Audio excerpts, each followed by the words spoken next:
Satu adalah bensin sawit yang telah kita hasilkan. Untuk saat ini kita menggunakan perbandingan yang rendah karena kita ingin konvensional yang kita gunakan.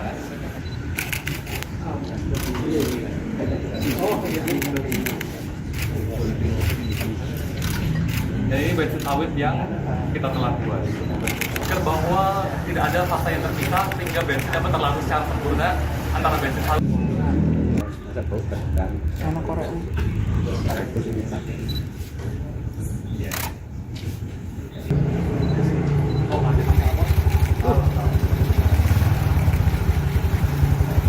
Hari ini kita menyampaikan sebenarnya produk ini sudah beberapa lama kita miliki, sedang dicoba di beberapa peralatan. Nah, ini kami melihat ini momen yang tepat karena adanya krisis energi yang saat ini terjadi di seluruh dunia. Jadi ini momentum yang kita bisa sampaikan yang semoga saja bisa membantu dalam menyelesaikan krisis energi. Salah satunya adalah dengan adanya bahan bakar benwit, kita sebut benwit karena bensin dari sawit yang dikembangkan oleh Proposta bersama teman-teman. Kami dari ITS tentunya sangat mendukung proses-proses inovasi seperti ini.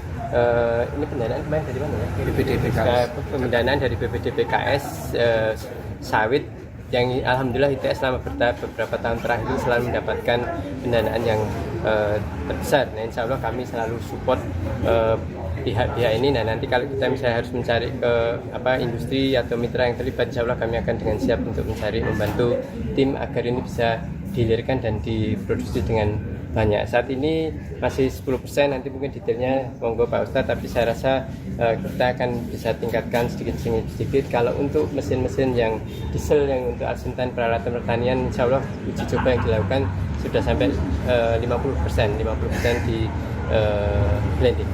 Nih, ada 110-an, tapi memang pengujian itu kan bervariasi mungkin ya ada. Nah, ini kita memastikan bahwa untuk kendaraan ini kan diturunkan roadnya setara dengan bensin, makanya harus di blending dan kita coba dengan 10%. Nah, ini sebenarnya dari tim memang harus mencoba apakah 20% masih oke, 30% masih oke, sampai seberapa maksimum kendaraan roda 2 ini bisa memanfaatkan bensin sawit ini. Penelitian awal itu kurang lebih sekitar 3 tahun. Namun kalau penelitian intinya, terutama kami dapat banyak bantuan dari BPDP Sawit Jakarta, itu 2 tahun. Kami melakukan penelitian ini mulai dari tahap skala laboratorium hingga skala mini plant. Mahasiswa, kami melibatkan mahasiswa S3, mahasiswa S2, mahasiswa S1, cukup banyak mahasiswa yang terlibat dari S1, S2, S3. Kalau total mungkin sekitar 20-an mahasiswa kurang. Kita menggunakan CPO sawit sebagai bahan baku karena buah sawit, minyak sawit ini jumlahnya banyak di Indonesia.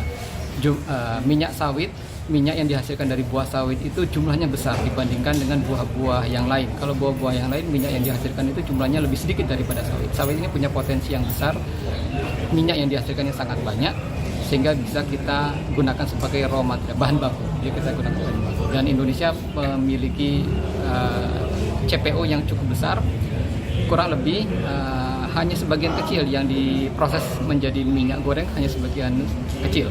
Sedangkan sebagian besar lainnya belum termanfaatkan, artinya dijual CPO saja ke luar negeri dan pihak-pihak lain. Kita potensinya cukup.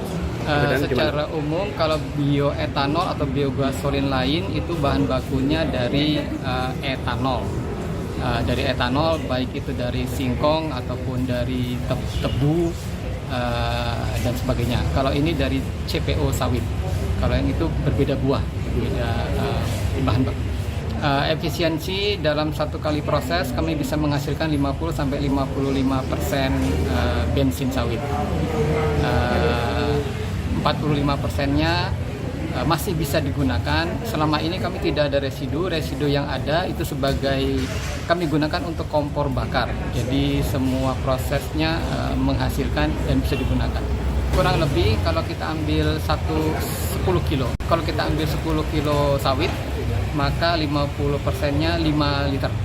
10 kilo menjadi 5 liter. Tapi 5 liter sisanya juga kami gunakan untuk kompor pembakaran untuk masak. Kalau secara umum kami lebih memilih metode yang bertahap, kami blending dulu dengan produk-produk existing karena engine mesin bakar yang ada saat ini itu hasil riset yang panjang untuk penggunaan bahan bakar minyak tertentu, sehingga kalau kita bahan bakarnya itu betul-betul baru itu akan